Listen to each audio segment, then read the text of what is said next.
Thanks so much, Della. Of course, I echo Della's thanks to all of our sponsors, everyone who helped to make this exhibition possible. Behind the scenes, Della's acknowledged the wonderful energy of our entire staff here at the museum, but if you'll indulge me for a moment, I would just like to acknowledge my colleagues in the curatorial department, Jackie Adams, Daniel Richardson, Stephen Kramer, Noel Rice, and Thomas Ruppel, for the care that they brought to their respective roles in facilitating this amazing project. I also, yeah.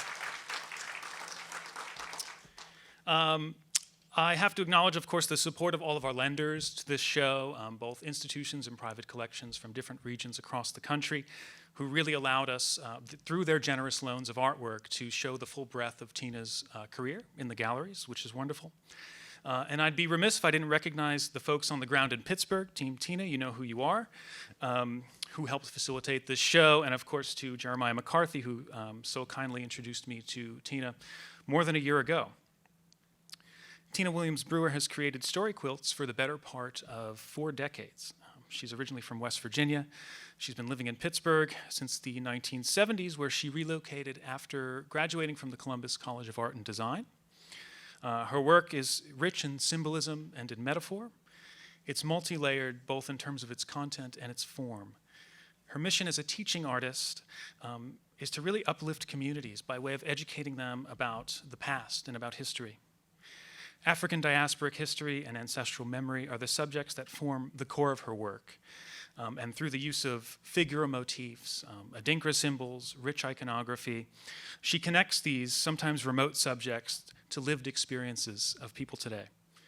Tina gives these stories form through the use of fabrics that are sourced from all over the world. And that includes fabrics that have personal meaning to her, that have been passed down through her family. She acknowledges that rich tradition of scrap quilting that's so familiar to us in the South, and she's transformed that into something that's totally her own.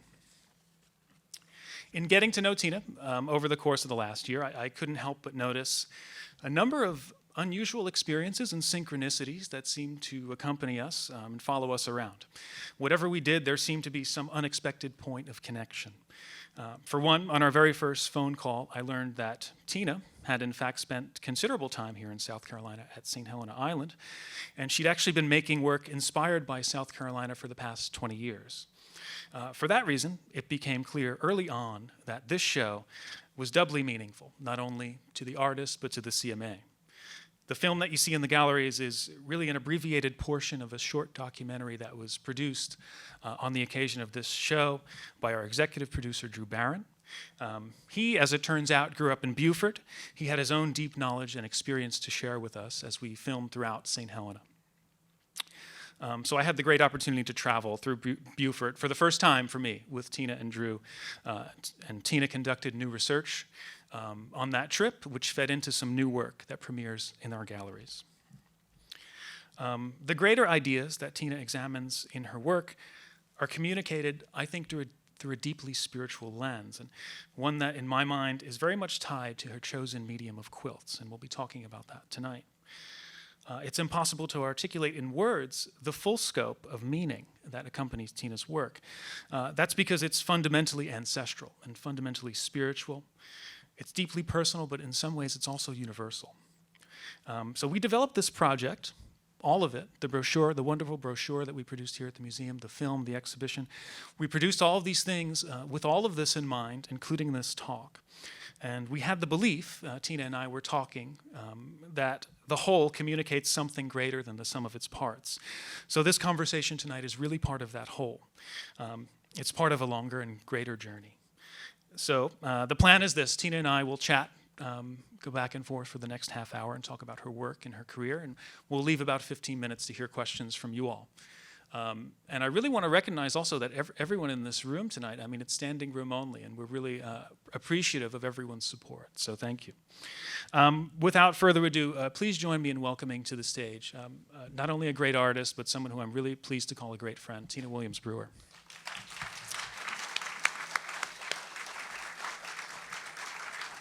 Tina, welcome to Columbia.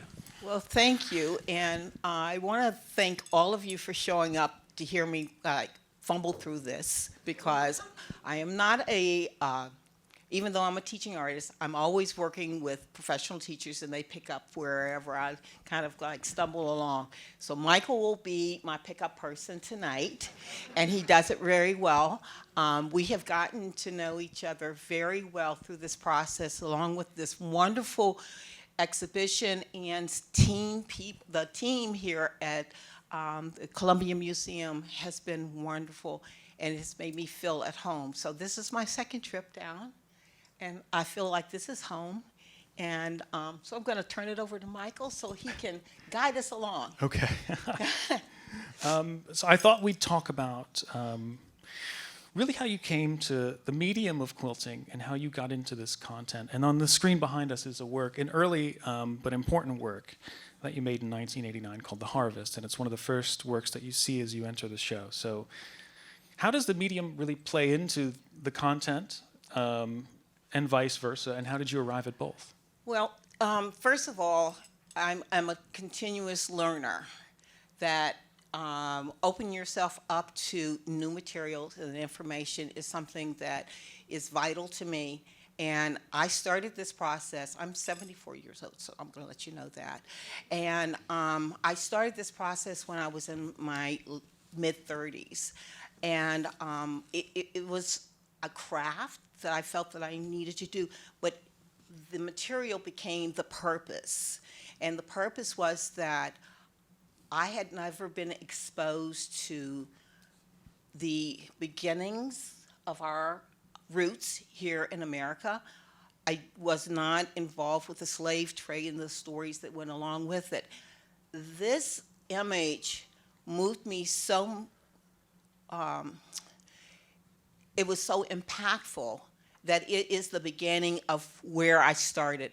But because slavery was all that I knew in the format, I felt that I needed to go backwards. So let's think about Sankofa, knowing your past in order to move forward in the future. And that is the thing that we need for our children to know. That's the most important thing. As a teaching artist and as a daughter of a Head Start mother, I knew the importance of teaching children and also to educate adults, because sometimes it's difficult to educate adults when they think they've got a PhD and they know everything, to come back and say, but did you know about this?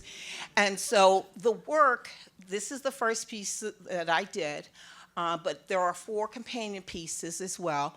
And what I did was I tried to give dignity to a very hard topic. And people would let me into their classrooms. She's a quilter, okay? But all the time along, I was creating a sense of purpose and understanding for children to understand this difficult topic.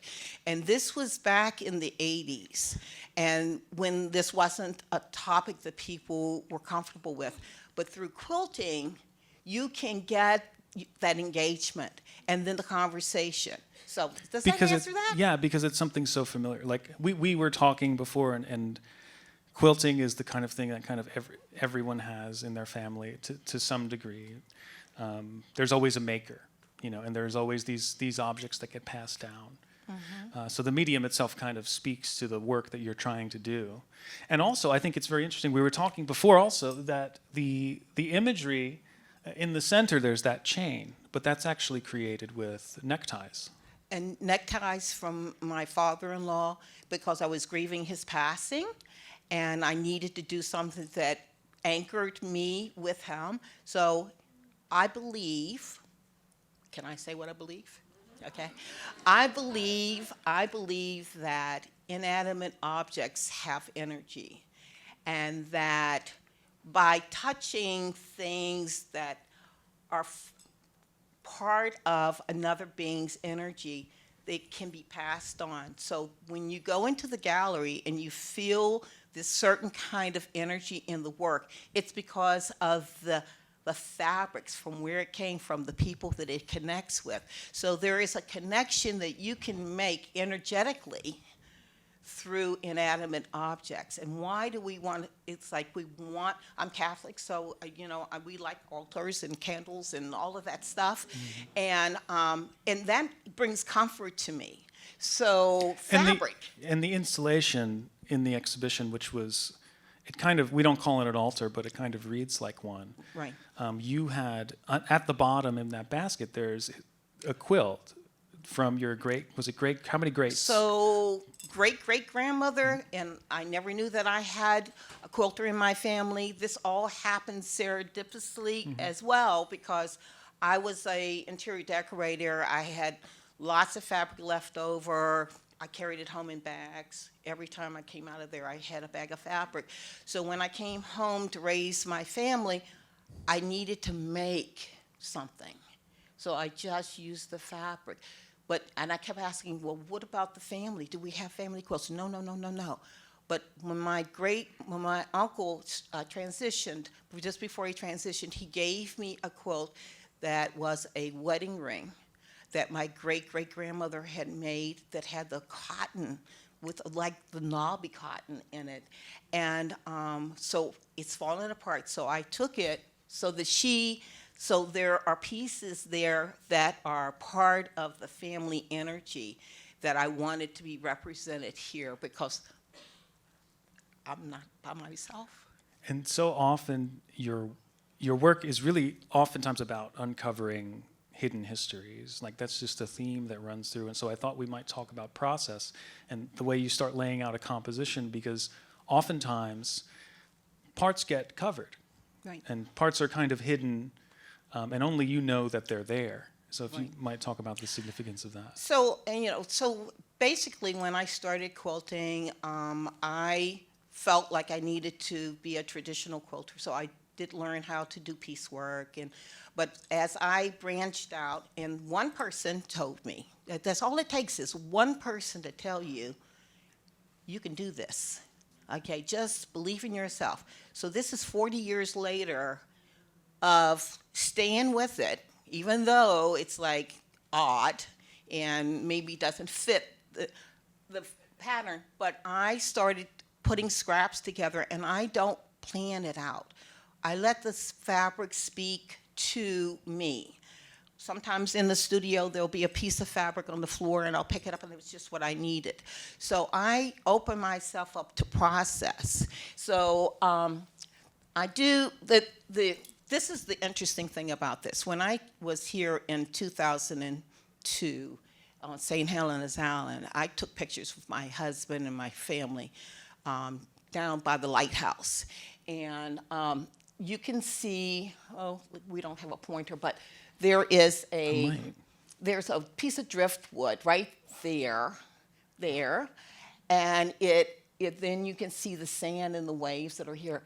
That's the negative, and then over here you have a positive, and it is yin and yang, meaning I use that term all the time because we're always balancing ourselves, and so we are trying to figure out our place and time.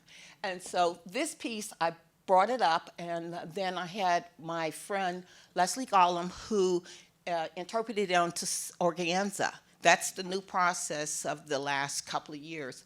And so now on the piece, you can't hardly even see what it is that I started out with. So this is the finished piece. And so does it matter that you cannot recognize the beginning? No, because this is my emotional process. This is my meditation. And what happens, and then I share it with an audience. And I'm always just thrilled when people feel something and then they can interpret it for me. I am a indigenous learner, meaning it's all through the feeling. It's not through the words. I did have formal training in college to do the aesthetic work, but nobody can teach you the emotional work. You have to feel that yourself.